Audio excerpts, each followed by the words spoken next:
1619 Project founder Nikole Hannah-Jones coming under fire for her past comments on Cuba that are coming back to haunt her in light of the country's protests. Listen. If you want to see the most equal multiracial country in our hemisphere, it would be Cuba. Cuba has the least inequality between black and white people. In places that are truly at least biracial countries, Cuba actually has the least inequality. And that's largely due to socialism, which I'm sure no one wants to hear.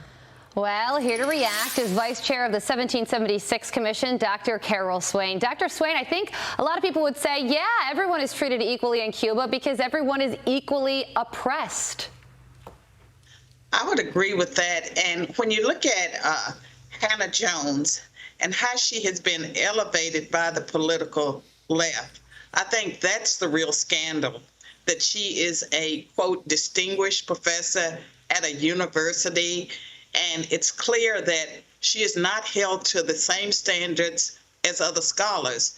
And so she lives in an alternate universe. We see that with her Reimagine America, where she reimagined the founding of the nation as having been its in 1619. She reimagined the cause of the Revolutionary War.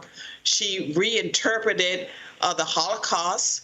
And she is able to do that. And I think that's the real scandal, that the progressive left and others are not holding people like her accountable. They're giving them a platform, and they're harming our nation. Time for a wake-up call, Dr. Swain. You've been in academia for a very long time. How pervasive are notions like we just heard from Hannah-Jones among our kids' professors?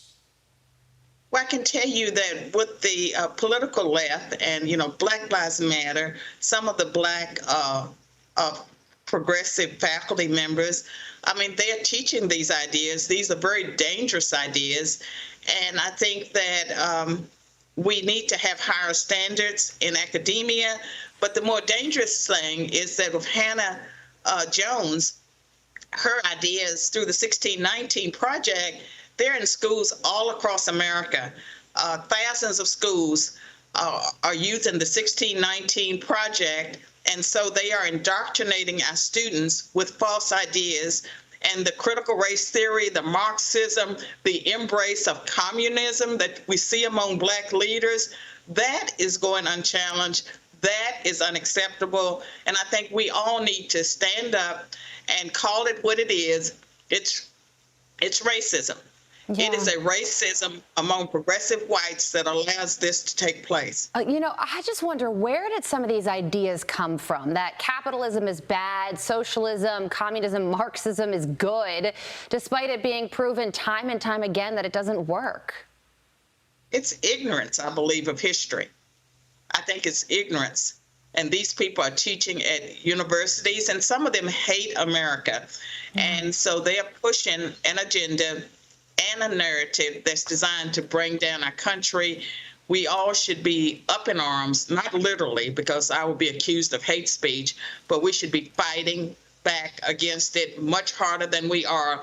Democrats and Republicans, we all have a stake in this country, and it's time to speak up. Dr. Carol Swain, we appreciate your time, as always. Insightful comments on a vital topic that ultimately, at the end of the day, impacts every single person in this nation. We appreciate you getting up with us. Dr. Swain, thank you so much. Appreciate it.